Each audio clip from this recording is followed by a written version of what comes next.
changed since 9/11? That's my first question. How has Ground Zero changed since 9/11? I wanted to know the answer because it doesn't give me a text on what it is.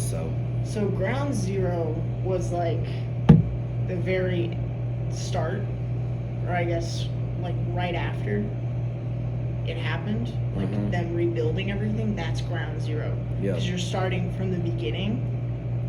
And I think that Ground Zero is like the biggest part of it. Is that it's like, oh, you know, the buildings used to be here. Now we have to start over and start with something new. Right. Okay. Yeah. I like that. Why did the U.S. get involved in Vietnam? Oh, what if? Just your opinion.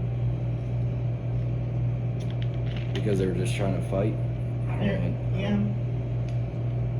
I mean, personally, I think it's because they were trying to help the Allied countries. Yes, that's what I was trying to bring. Yeah, it's the Allied countries. Because, you know, we had... Because they also were trying to fight for colonial power, and they're also trying to regain their national pride and everything, so they're trying to fight against their territories. Had the issues with the Soviet Union. Yeah, the Soviet Union, and there was also... We had New Zealand. New Zealand, South Korea, America, North Korea. No, North Korea wasn't. North Korea was with the Soviets. The Soviet Unions, yes. South I remember Korea that. was with us. Good memory by me. Australia. That was the other country. That was the other country. Okay. What's your next question? My next question. What role did Saddam Hussein's disbanded army play in IS's rise? Ooh. I mean, they kind of had a decent part in it because they were kind of pushing the agenda, sort of. At least from what I have heard, they were trying to push their agenda and trying to get more people to join ISIS. Okay. There were ISIS videos going around when I was in middle school of like people, like the ISIS members posting videos on YouTube, like just trying to convince people to join ISIS, and I was like, nope, not doing that. Okay. So. Gotcha. What's my next question? What was the domino theory? What's it called? The domino theory. The domino theory.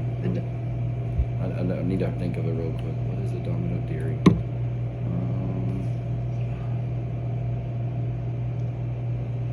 Doesn't like theory in which it possesses a changing like political government or political structure.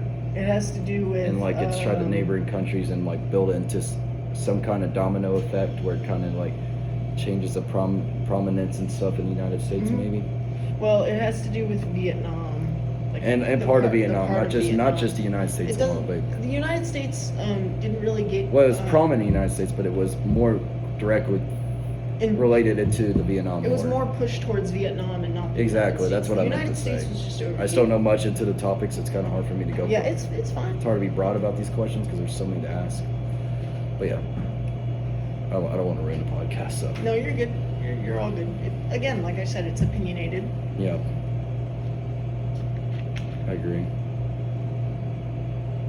And also the communists can also take over and they can also neighbor structures and also they can fall in rows like the dominoes that you would play with if you do the domino effect. Because like if you knock over one, all of them fall over. Oh, and the military involvement that also comes with several countries along with the Cold War as well. Yes, the military. I could never forget to mention the Cold War because a lot of this is with the Cold War. The military in the Soviet Union and in Vietnam had a lot to do with the Cold War. Yeah. I mean, not really, but they were there, sort of ish during the Cold War, which was very interesting to me. Yeah, it's a very fascinating thing to say. Because like the United States was in Vietnam. Right. So was Australia, New Zealand. All the countries we mentioned a little bit ago. A bunch of foreign countries too. But personally, in my opinion, I don't think we should have been involved. But I don't think we should have been involved in it as well. The government made their choice, so. Yep. They're opinionated to their own entitlements. Right. All right. Next question for you is what were the immediate effects of 9/11 on the U.S.? It was very it was very emotional Mhm. for everybody in the United States. No one really knew. I mean, it was a catastrophic day for Oh most yeah, people. It was catastrophic it for was my parents as catastrophic. well. No one really knew how to feel. Mhm. I mean, everybody was obviously shooken up by it, Mhm. and it was very devastating. And the vast majority of people were working, I think, including along with my parents as well during the time when that Yeah. happened. It was very. How do I put it? You're good. Word however Very you want. depressing. Depressing, It was kinda, demoralizing, very it sure. was sad for everybody, but eventually we got together and we had the first baseball game Yeah. in New York after 9/11, The Yankees. which literally brought everybody back Mhm. together, and it was like America, Right, we you know? brought freedom back to the country, the baseball Right. community as We're well. like, and yeah, involving with shoot, the let's have a players as well. baseball game. Yeah, See, right. baseball I brought more and freedom other to the sports brings people together. I mean, I love sports, but I think baseball brings, Oh, it unifies dude, I people love as baseball. as a whole unit. I love baseball, I do especially too. like Kentucky baseball. Yeah, I do too. I That's watched it when good. I played Oregon State. That was fun. All right, let's see. What's my next question? How did the Gulf of Tonkin escalate the war? Affect the war? Yes. Escalate the war or affect the war. Either one works. It had like significant impacts. It was authorized by somebody named Lyndon B. Johnson or something. Oh, Lyndon B. Johnson. Lyndon B. Johnson. Yeah. And they also escalated U.S. military, and they were involved in it with the Vietnam War, and they also marked formal beginnings with the United States and their role in the Vietnam War, and they also started the goal of stopping the spread of communism in their religion. Exactly. Perfect. My opinion on it is well, obviously, our Navy had to get involved, Correct. right? Because it's The battleships, the navies. it's the they're- Gulf, It's the Gulf. right? Yeah. It's on the Gulf. So Kind of like the Gulf of Mexico. you have to have naval power. You do have to have naval power. And you had to get, different portions of the military. I don't know if we got feet on the ground Mm-hmm. during the war, but I know from what I read, we had to get the Navy involved a little bit. Right. So, Okay. got to do what you got to do. All right. That's good. Your question next is, how did the NATO and the UN respond to the war on terror?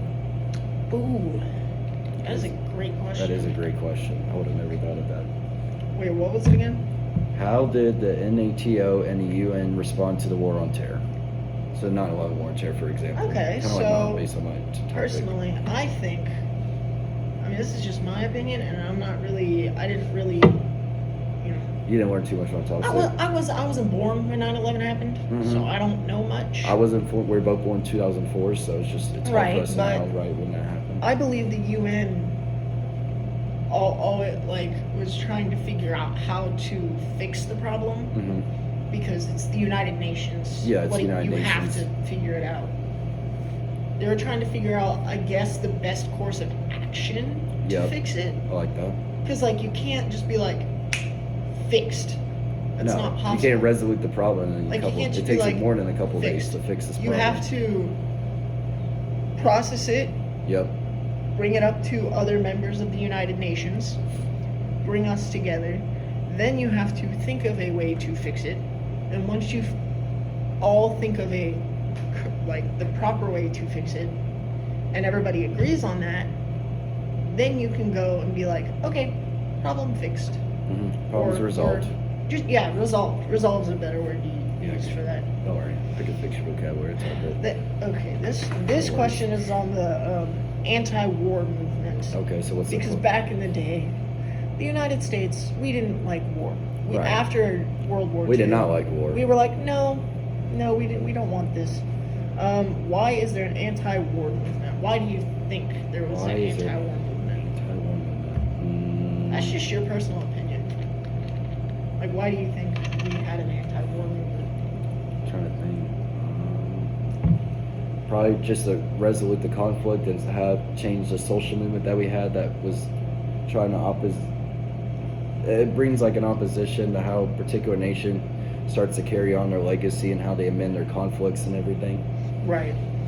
I think it's because, Or not just amending, they're arming their conflicts as well. obviously back then we had World War One. Yep. World World War War II. II. Thank the Lord we haven't had a World War Three. Well, yeah, thank gosh.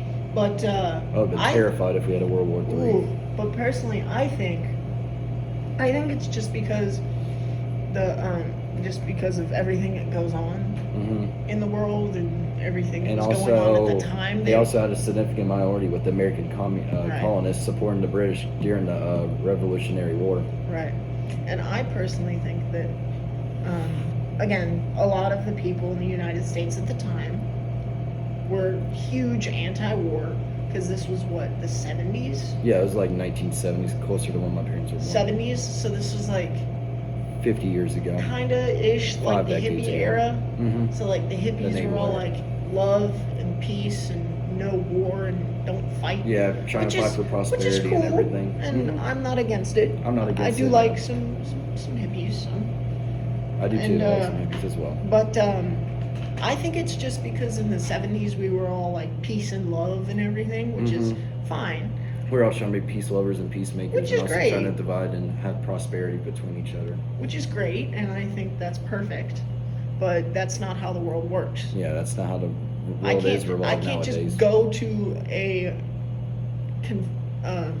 communist country, go to the leader of that communist country, give him a hug, and be like, "I love you," Mm-hmm. and that fixes a problem. No, it's not They have how a lot that of things works. at the You top. can't fix a problem that way. Yeah, you can't. It takes. If you could, we wouldn't be having any wars. Exactly, we wouldn't be fighting for our country in our battle. And But trying that's to not how that works. Yep, it doesn't. All right. I like what you said there. Thank you. All right. Why was the Iraq War less legitimate than actions in Afghanistan? Why was the Iraq Why was the Iraq War less legitimate than actions in Afghanistan? So, like, why was it not as legitimate compared to what the actions were taking in place within Afghanistan compared to how it took place with the Iraq War? That's the best way I can rephrase the question. So Afghanistan was during after 9/11. It was. Okay, so the reason it's a lot less, no, I wouldn't say it's a lot less important. I can I- even find out on here. Go I ahead. would just say it wasn't as pushed by the government or Mhm. pushed by the United States military. We obviously were there, but like we didn't have.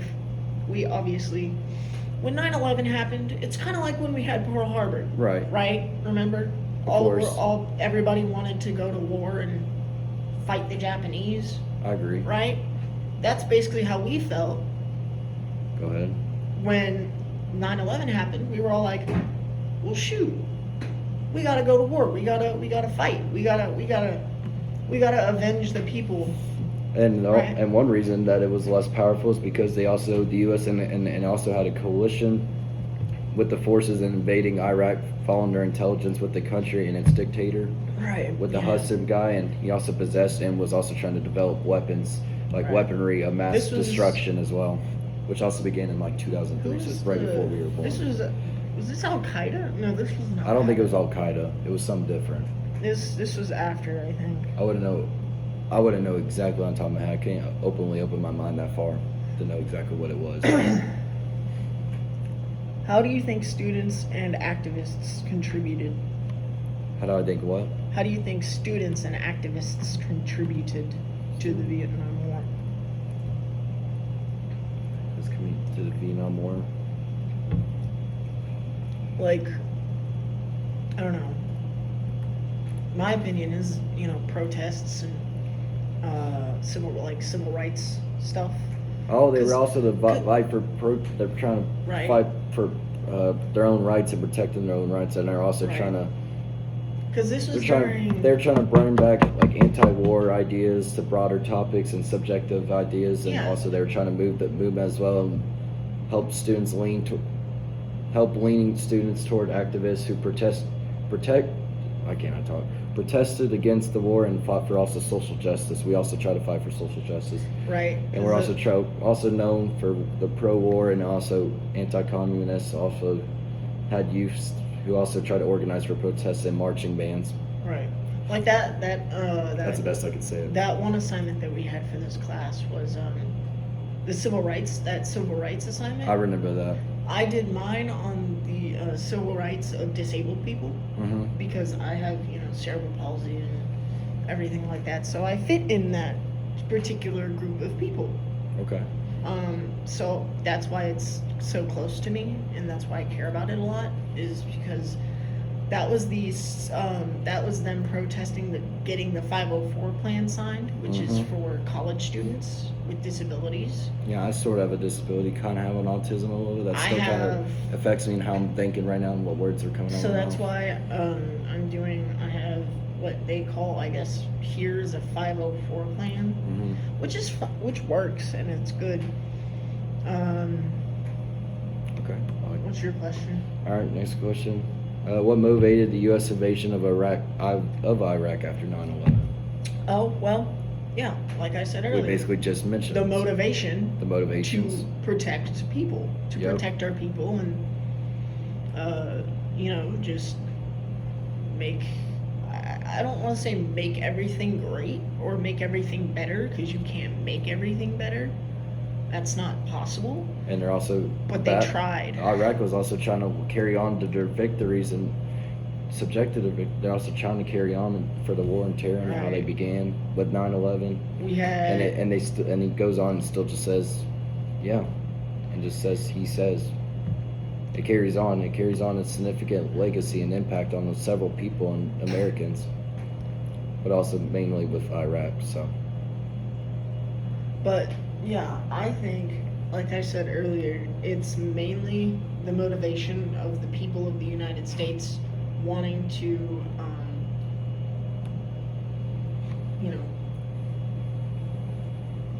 go to war for our country and protect our people, because they crashed into buildings. yeah, they and crashed killed into a people. building looking like that one downtown. Yeah.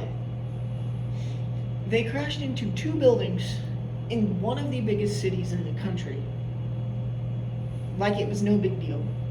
Right. And knowing the people of the United States, we're not going to be happy about it. Right? Of course. So we, obviously as Americans, we want to go and protect our people. Mm-hmm. That's pretty much it. We just wanted to protect our people, and that gave the older generation at that time, so like the 18, 19, 20-year-olds, the motivation to be like, oh, I'm going to join the military. I'm going to go protect my family, and I'm going to go protect my friends, And that's great. And I love that, but Well, they're also trying to solidify more rights for human beings too. Right. So yeah, it's a good way of going. All right. What's your question?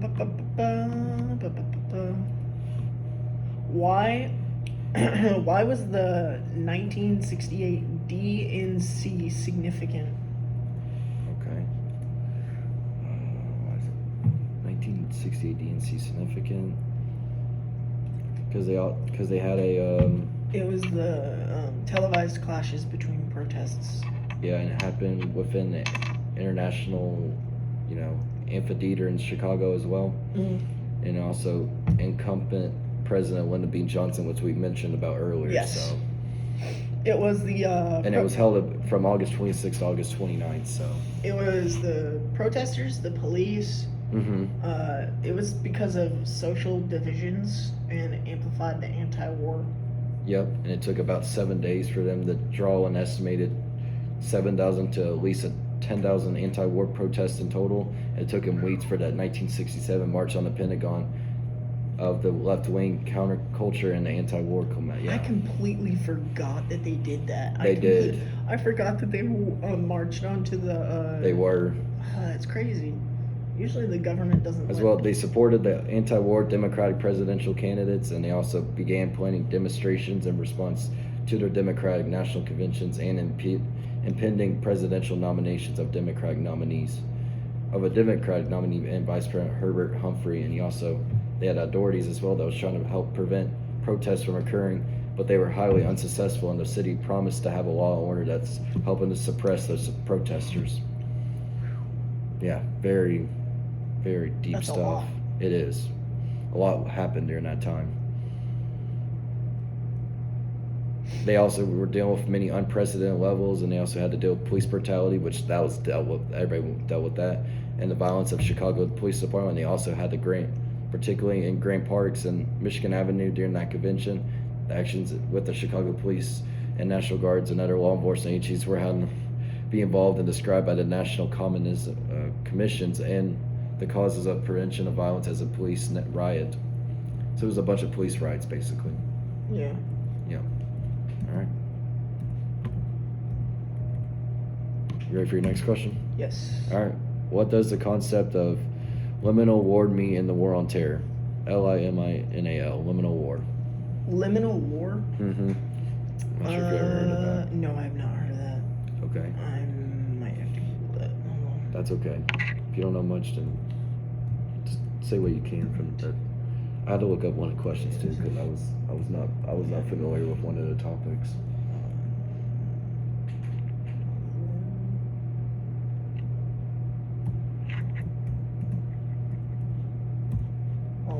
What was the question again? Just so I can run Yeah, it yeah, through you're my head. good.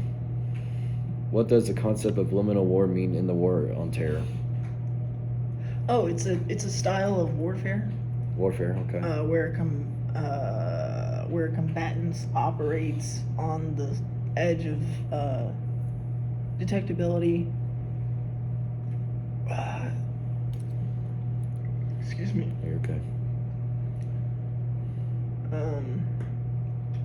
Between overt and covert actions, multiplying or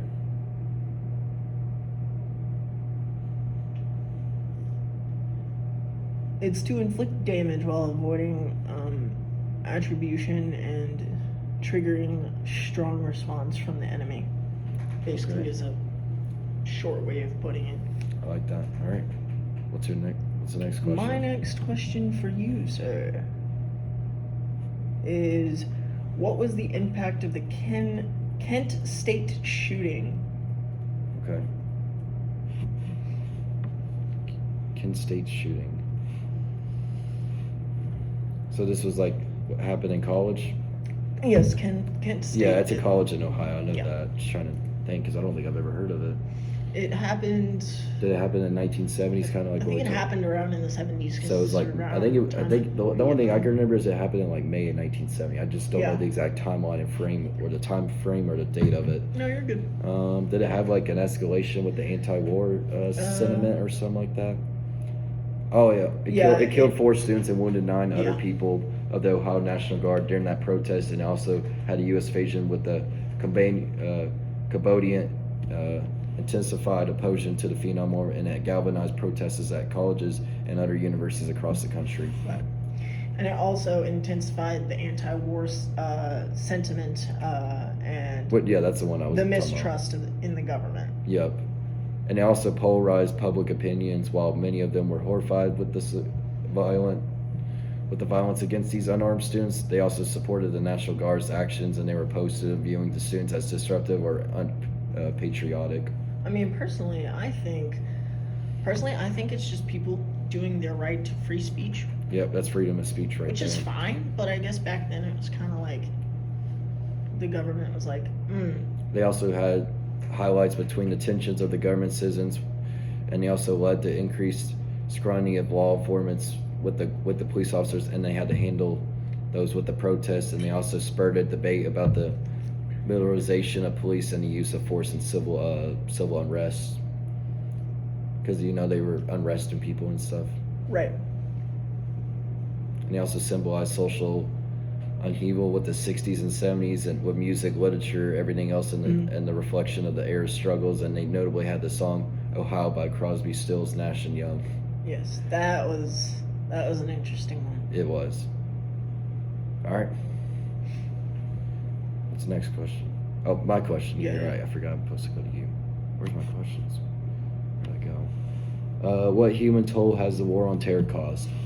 What human toll has the War on Terror? Human? Yeah, human toll. So, like, what has humans done with the War on Terror? How has it caused its significant impacts with 9/11 and possibly all the other wars that we've had to conflict with everything? How have humans How have impacted humans? it? Yeah, how have human Okay, beings? sorry, I was just trying to process it in my head. Yeah, it's a weird way to think. How humans have impacted it. We had a bunch of people sign up to join the military, so that's a huge impact on one part of the world. Is at the time after Vietnam, and later in time, obviously after 9/11, so like 2001, and 2002, we had a bunch of people sign up for the military because of that.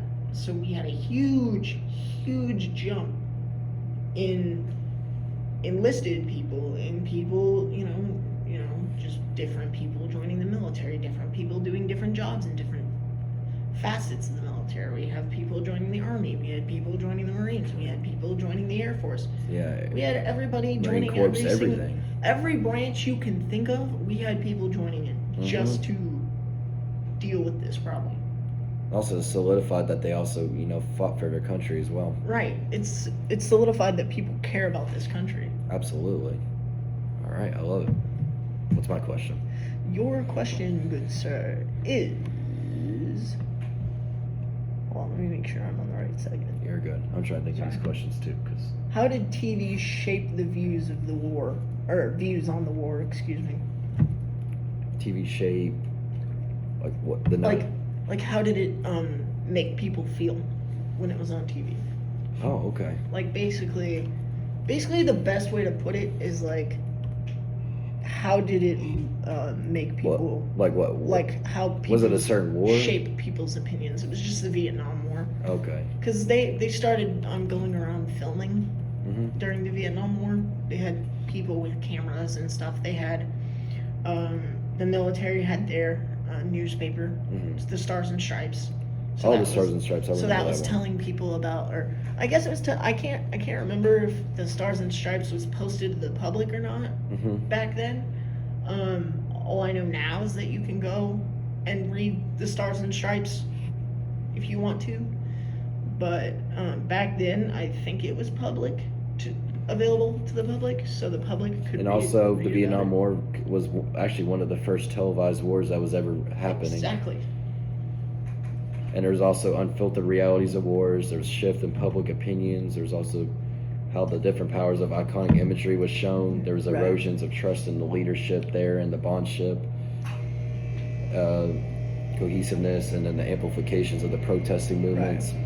I definitely think, in my personal opinion,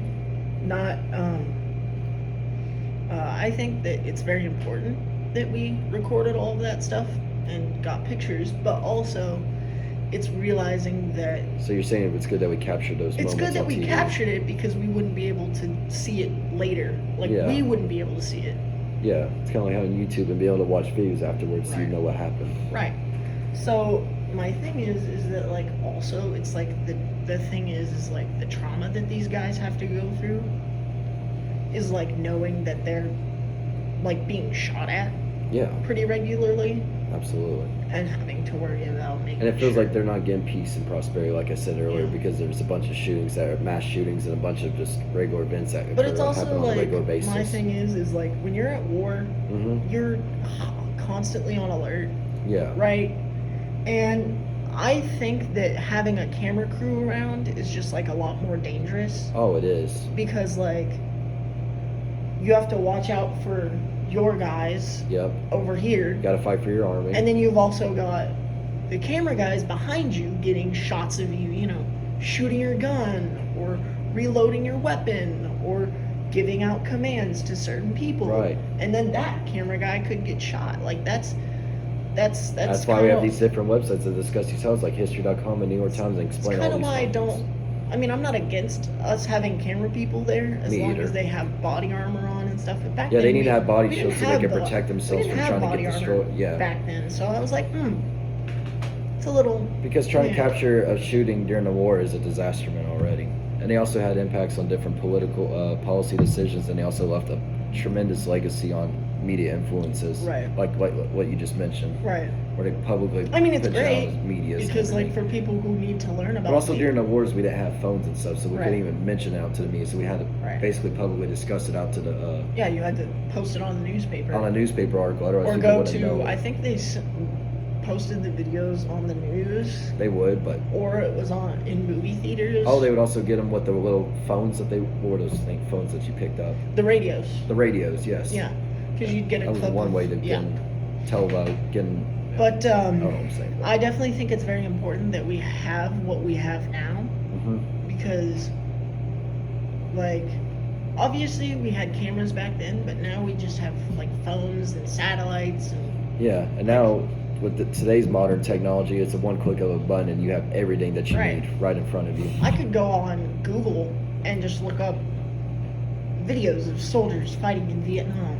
And there'd Exactly. be 1,000 videos. Because there's so many things that have been captured by 1,000 doozy, like There's people who so many have people out in there the that can do it for us. the historian's library of different parts of history that will take the videos and convert them into online stuff, because it's hard copies. Like, it's Yeah. hard copies of stuff, but they can convert it into a PDF a or digital something. version or a digital and just version. post it, Yeah, which is cool. I like that. Because then you can go online and look at it and be like, oh, so this is what it was like during Vietnam, or this is what it was like in World War II. There we go. All right. Next question, number 9. How did WikiLeaks change perceptions of the Iraq and Afghan wars? What was it? WikiLeaks. How did WikiLeaks? WIKI leaks. How did that person change perceptions of the Iraq and Afghan wars? So, it was a person who posted something about Yeah. it? How? Um, That's what the question's rephrasing to. Or so, personally, I think they were trying to help. If they're on the Allied side, they were just trying to, like, inform people of what's going on, because we don't know what's going on. So they're informing their allies. Okay. Yeah, I'm just saying, like, they're informing the public about what's going on. Because, like, obviously all the soldiers from different branches, they all know what's going on. All their different branches of government. Like, they all know what's going on. It's not like they need to know what they're doing. Mm-hmm. But we, at home, were terrified.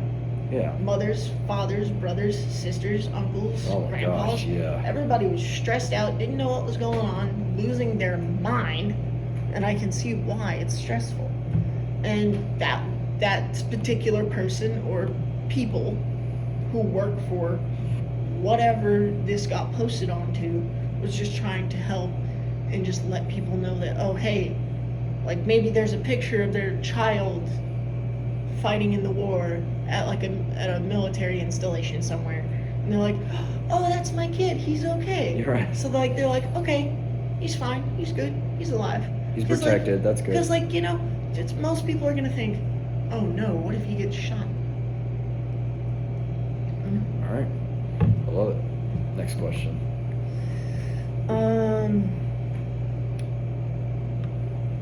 What was the War Powers Resolution? What was a pool? War Powers Resolution. War power resolution. Doesn't it like bring peace for United States legislation that was aiming at like a reasserting congressional or something? Mm-hmm. So, And they also had to make decisions for like the military engagements. So, How did I remember that? usually this is how the government works, and it's not like a Well, the government's a bad very thing. corrupt system. So, like, basically, it was something that was passed, because prior to, the president didn't have to get congressional approval Mm-hmm. to just send people off. This got passed in 1973. It limited the president's power to engage in conflict without congressional approval. So if he wanted to go into conflict, he had to get every single member of Congress to agree on it. So they couldn't abide by it. They had So to agree. it has to be a certain percentage of each. So if we get enough votes in Congress, and then the one vote they needed for it to pass so he could send them off Mm-hmm. is a no. It's all cut off. I think. But if everybody gets agreeing with it and everybody says yes, then he can send them off to go fight. That's basically what that means. Gotcha. Okay. Your next question is, how did torture and drone strikes hurt the U.S. reputation? How did it hurt the U.S.'s reputation? Yeah, the torture and drone, how did that strike and hurt the U.S.'s reputation? Well, the drones, to me, because if they're surveying other countries or if they're sending drones over the U.S., people are gonna think, oh, the government's spying on me. But if they're sending it over Afghanistan, I don't really think that's a big deal. No. Personally, Because there's so much that was being conflict and resolute during the it's in the middle of a Afghanistan war. conflict, and also like we have what they call IEDs, IEDs, I've which heard are of those. in-ground explosives, Yep. and if you step on it, it just blows up. So like personally, I think, and this might not be right, but this is what I think they use it for. So they're, I think they use it to find the IEDs, and then they radio down to the trucks that are down there searching for them. And they're like, So "Oh, there's an IED over there. Or there's an IED over here." Does that mean insurgents were using them? Yeah. So like the people who are searching for bombs Okay. or missing people. So would they put them in? Would it be for personal vehicles and for civilians and all that, and like different kinds of infrastructures? Personally, I think it should only be used for military purposes. Perfect. Okay. I don't think that the public should be able to use, at least the style of drone that they have. I don't think they should be able to use. Mm-hmm. But obviously, we have our drones. Like we have the tiny little drones that we, play with and fly around our yard and stuff Oh yeah, like I that. remember those. I still have mine. But the government has multi-billion-dollar drones that are, I think our newest one is actually non-human operated. Non-human operated. So it's operated by a human, but there's not a person inside of it. Yeah. Like there's not It's a not person just the sitting humans. It's inside of it. actually conventionally. They're sitting at a desk with a Mhm. remote. I think it's a stealth plane, actually. It is. It's a stealth plane that's up in the sky and you can't really hear And it. also the IED also helps, is a bomb that also is constructed into poison ways that aren't just for convictional people, Right. but it's also for regular military audiences. So yeah, there we go. That was very good. What is Vietnam syndrome? What is Vietnam syndrome? Mm-hmm. Okay. Vietnam syndrome. Is it like the versions in the public, widespreads that were being carried out throughout the United States to military interventions Yeah. throughout the Vietnam War, or that Mhm. was being foully abroaded by the Vietnam Yeah, it War? was basically the prologue to wars influencing future U.S. military interventions. Interventions. Okay. So it's basically just, I would word it as the government was trying to... So it had like physical, cultural, and like physiological perspectives and consequences with the war, and American and foreign policies. Yeah. American societies and foreign policies. I meant. Excuse me there. My pardon.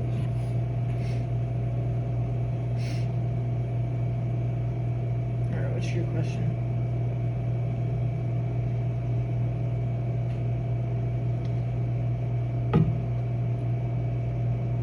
Oh, sorry. You're good. I was just trying to dig more to the question because No, there's a you're lot good. that goes in with the Vietnam syndrome. There's Take more your than I time. thought. Yeah, there's a lot. Oh. I read a bunch of stuff. Like, I just read a bunch of stuff. And for Vietnam syndrome, there's a bunch. Oh, there's also like public reculence for the military engagement, political hesitations, media's and Yeah. public scrutiny, and he also focused clearly on quick victories and moral 'Cause see, victories. my thing is like, what if, and I can't remember if we had a presidential, I can't remember exactly if we had a presidential change during Vietnam. I don't think we did. But I we don't could believe have, so. but I don't think so. I think we exactly. extended a presidency because of it.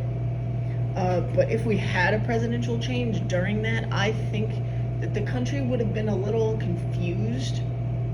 Yeah. Because, like, It would have been a little conflicting. we had one president helping us with the war, and then they're like, oh, his term's over. Now we gotta elect a new president. Hmm. No one wants to be doing elections right during the middle of a war. I agree with you. I think that's why if we have a war, I think that's like a natural thing now. Is like if we have a war while there's a president sitting in office, they keep that president in office until the war is over. Agreed. But then again, that war could go for 7 years, Right. and then we'd just be like, well, can't have him in office for 7 years, so Right. It's gonna have to be we'll have shortened him. down. We'll have him in for a while, and then have to reelect somebody eventually. Yeah, you gotta re-elect a different president. Okay. I like that. Next question for you is, what impact did U.S. actions have on jihadist mobilization? The jihadist mobilization. I'm not sure how you say it. Jihadist, yeah. That's how you pronounce it. I have no idea how to Okay. answer this question. Okay. What is like a rough explanation of it, if you can? Because like if you can give me like a rough explanation of it, I can give you a decent answer. Okay, I got you. Give me 1 second. So the jihadist mobilization refers to a process by which an individual and groups are recruited, radicalized, and motivated to participate in violent movements, often including terrorist activities. This mobilization also can be driven by combinations of ideological, political, and social and psychological factors. Oh, so it's like Like political grievances, ideological appealances. So it's like people appealances, who are that's right. Not appeals, but also appealances. people who are like I guess rebels, basically. I mean we have our military, right? Yeah, we have our military base. We have our military. All of our military is pretty much put together. It is. It's all Although constructed we together do already. occasionally have some issues, We do definitely have but occasional we can issues. figure it out. Absolutely. But, Those will get out. Those will get out. But no, I think that's just Construed because it together. I think it's just because some countries can't afford to have, you know, decent military. So there Yeah. are just people out there who are like, oh, we'll be our own military, like our own militia, basically. Yeah. That's the word I Yeah, we was did just talk looking about the for. militias. Like a militia. That's basically what I'm thinking of. Is a militia. It's just a small little militia that's trying to protect their country or trying to help the country, which is hard. It's beyond hard. Especially if your country is It's very decent complicated. sized. Our military is billions and billions of people It is. because you've got officers, Officers. you've got enlisted men, you've Yeah. got like You got military officers. you've got. Military enlistments. Yeah. There's a Everybody. bunch of them. That's why our military. It's a very is conformed like, list. I mean, That's there's- why. it's That's very why our conformed. military is like the top military in the country. Mhm. Like I literally Googled this the other night. I was like, what countries are the top countries like military wise? And the U.S. I think was either second or third, Okay.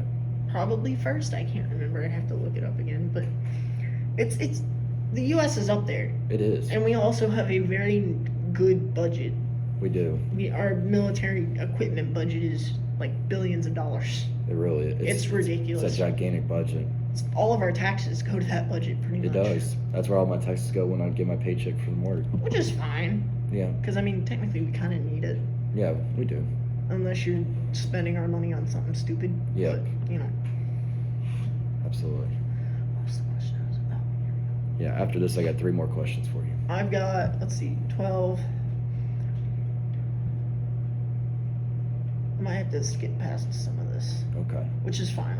I got 3 more, so Oh, any sure. more you got for me, I'll answer. I've got 12, because that one's actually important. And then I'm going to do 12, 15, and 18, Okay. just to Yeah. 3 more. shorten it. Okay, what's my question? How did the war influence voting and the draft? And a draft? Yes. Which Vote. draft? Vietnam draft. Oh, Vietnam draft. Okay. 'Cause they were still doing drafting during Vietnam, right? Yeah, it was. Okay, I was just. So, I think the Vietnam War draft is like influencing how their attitudes and behaviors were when they were voting, and how that led mostly towards the military draft, and how in the United States it led to a profound change in electoral policies, public policies, and different perceptions on civil responsibilities. And also, it changed the voting ages with the 26th Amendment from like 21 to 18. Right, So you would have to 'cause- wait till you're like yeah, drinking yeah. age to be able to vote. So I would have to wait till I'm 2 more months to vote. I could vote right now. Yeah, at 18, and I I'd have to voted wait. a couple of times. I would have to wait.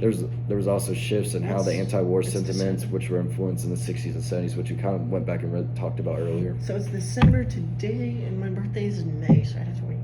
December,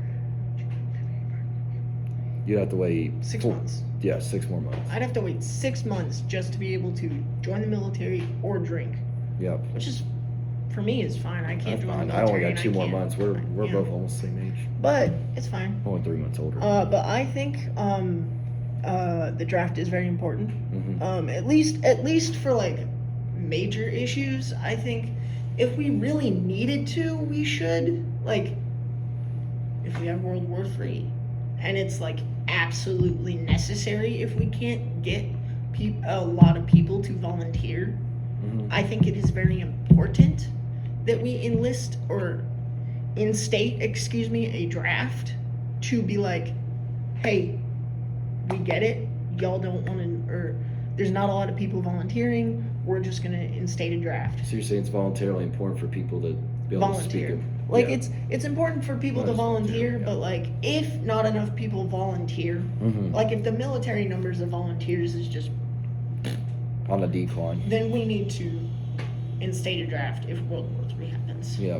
And they also had rise with protesting voters, which helped galvanize youthful, young voters and activists. Movements also led to increase in political engagements and also helped for support with the anti-war candidates. And they also helped third-party candidates like George Wallace and anti-established figures to help gain traction as they helped the war polarize the electoral. You know what I mean? Yeah.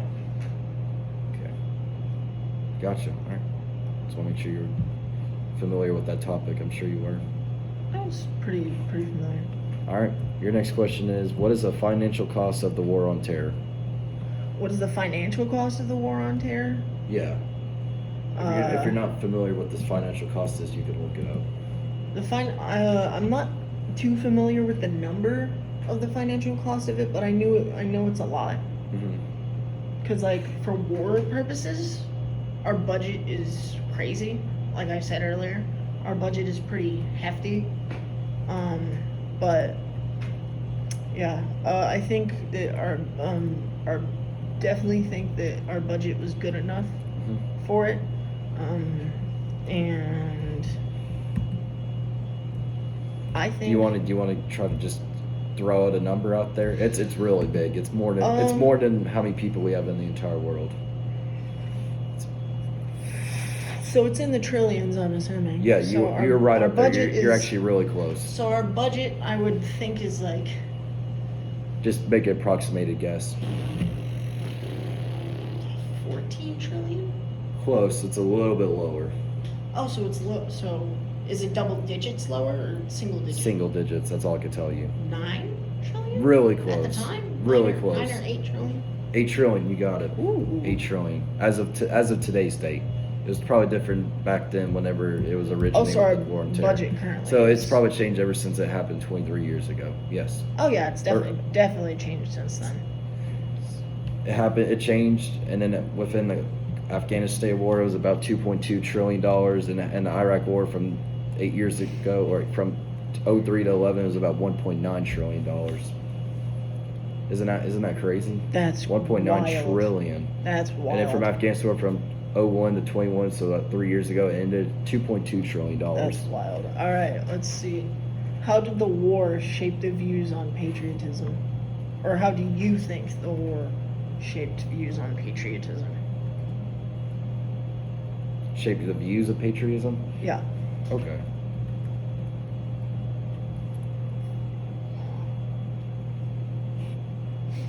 Didn't it have like different conflicts? Like I said, what I kept talking about Afghanistan, Iraq wars, and how the events with the 9/11 of 2001, and it had different subsequent wars playing a different vast majority role in like redefining national identities and expression, not just patriotism, but like relationships between the citizen and their own governments. Yeah. Me personally, I definitely think it had a slight impact on patriotism. Mm-hmm. Because, 9/11 was a huge thing. It was. And then we went to war. and war usually, at least when our country gets attacked like this, usually everybody's like wants to go to war, so that's like instant like patriotism, like, you know, I love my country so much I want to go to war for it. I'll fight for my country. Like, that is literally patriotism at its finest. At its finest. And I agree that I think that the war definitely brought patriotism out a lot more than, because everybody's patriotic. I mean, I love my country. I love my country. But too. like, but you have to make a lot of sacrifices. when you go to war, yeah, that brings out your patriotism more, Mhm. because like you're supporting the soldiers overseas, and you're like, you know, go America, you know. That's right. Like that sort of thing. Oh, I would.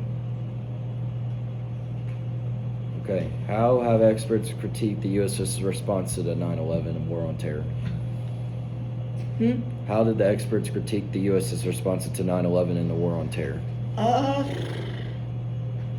I think personally, obviously, again, like I said, we were both born in 04, Mm-hmm. so we weren't around, It was a couple years after. and I didn't really, I didn't get to ask as many questions about it as I wanted to, but I definitely think they had a slight impact on it, because it's the government.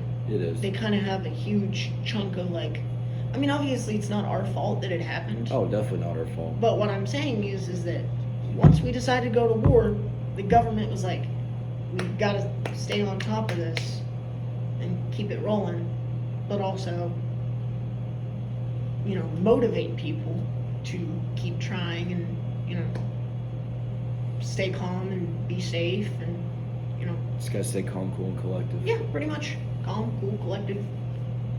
Right. Just stay chill and not, you know, do anything Right. that would cause other issues within the country. Right. We don't need to do anything. Because like they're- we don't need riots over. Yeah, we don't need to 9/11. have police riots and brutality and everything. We don't need that, especially in 2001. That Yeah. would not have been a fun time. It wasn't. All right. Second to last question. What you got? I got. Let's see.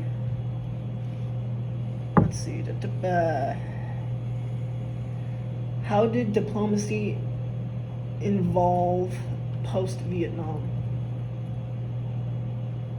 Help post Vietnam. How did diplomacy Mm-hmm. involve, or EVOLVE, post-Vietnam? Okay. Gotcha. Okay. Yeah, because I'm not familiar with that term, so I'm trying to think. Then it underwent different significant changes in both the style and the substances with everything, and had experiences with the Vietnam War, and not just that, have left lasting impacts on how the long-lasting impacts of how the United States approached foreign and policy and diplomacies, and also led to different shifts in global strategies, relationships, and different roles around the world stage, and it had a shift toward diplomacy over military interventions, and also had cautions for military engagements, and the Vietnam Syndrome, which I talked about earlier, and also focused on the tenant and diplomacies as well. Right. I definitely think diplomacy was important Mm-hmm. after Vietnam, because we needed to get aid, Mhm. right? We needed to get aid over to Vietnam and help others, our soldiers, and, you know, I guess like Australia's soldiers, because they were there, and Yeah. New Zealand and all the other countries that helped us. Thank the Lord we had other countries help us. I'm beyond grateful for that. And then it also involved addressing human rights Mm-hmm.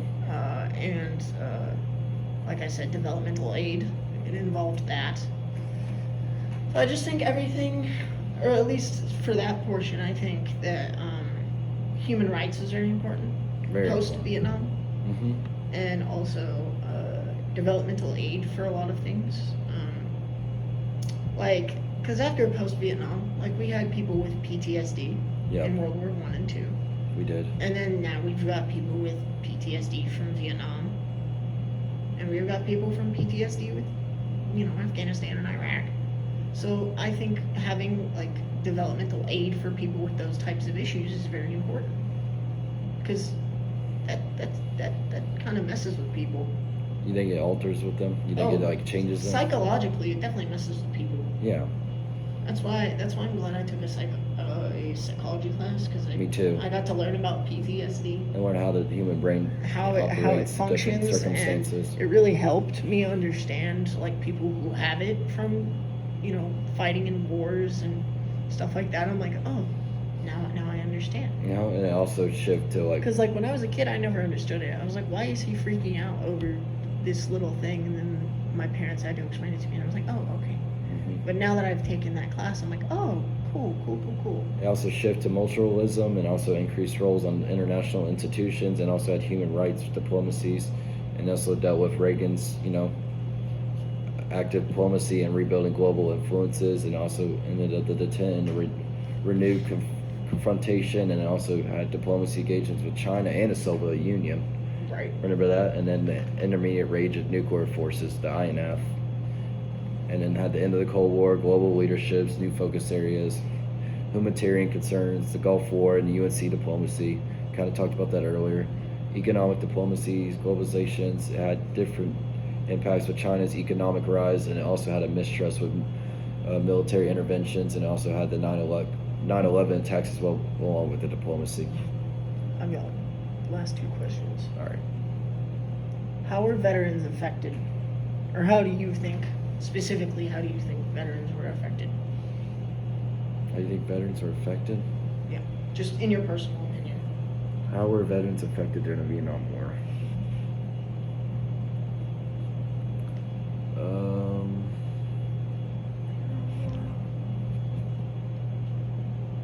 I'm trying to think. Hold on. I can go first if you want. Yeah, go ahead. So personally, I think, like I said earlier, the PTSD definitely messed with them psychologically and emotionally. And mental health was kind of a huge thing.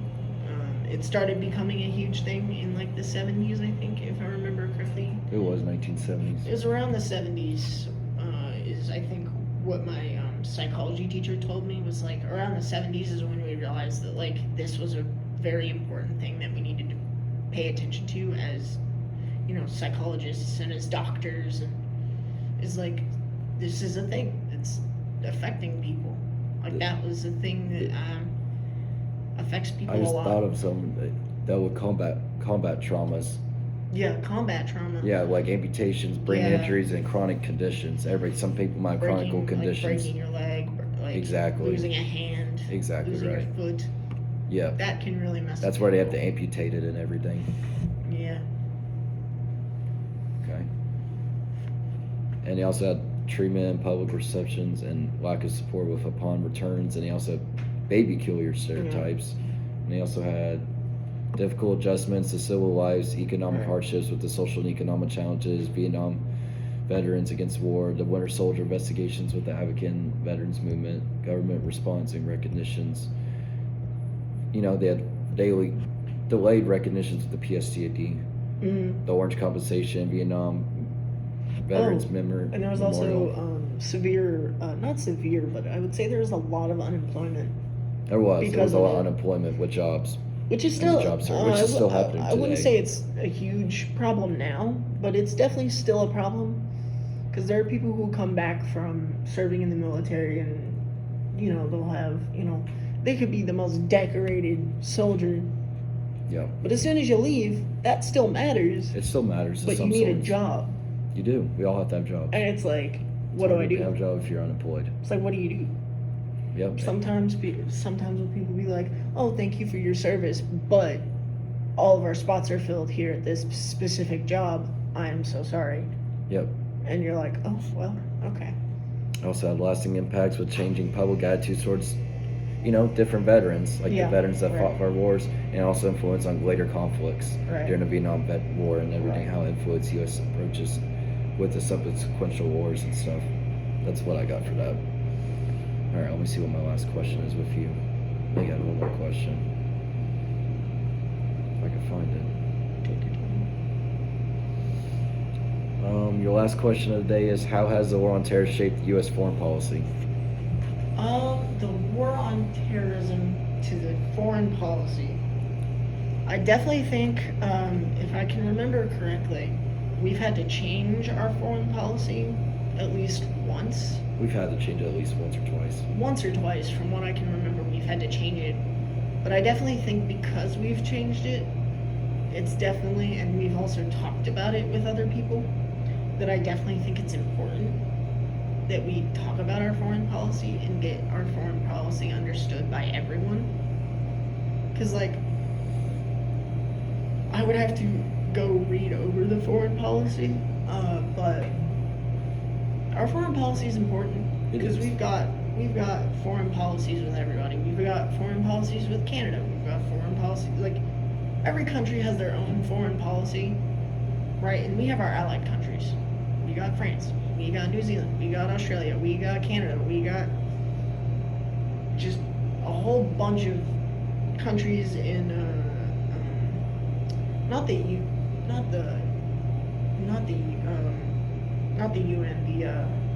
It's not them. It's the other one. I was talking about it yesterday. The other thing with all the other countries that is like that middle ground when you're a neutral country. Yep. It's that. The middle ground. So we've got America. We've got I can't even name all the other countries, but we've got that, and then we've got the UN. But our foreign policy applies to anything and everything. But mostly, I think our foreign policy is attached to our military and making sure that, everything is. All right, this is my last question. What lessons did Vietnam teach about transparency? Say that one more time. What lessons did Vietnam teach about transparency? Okay, got it.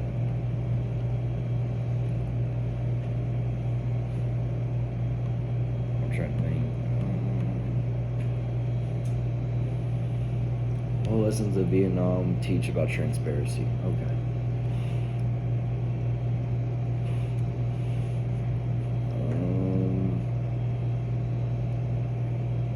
Is it trying to make sure there wasn't false information, like having the importance of the accurate information? All right, so Because you don't want to have misinformation, deceptions, and everything Yeah. about stuff. And the Pentagon, It would basically- the Pentagon Papers, and also public Right. trust with the lack of transparency. basically a good way to put it, to shorten it down, is honest communication, public trust in government, public trust in government decisions. That's Yeah, and roles of medias with ensuring transparencies right, as right. well, and also learning lessons in the military transparencies. right. That's basically the shortest way to put it. It is.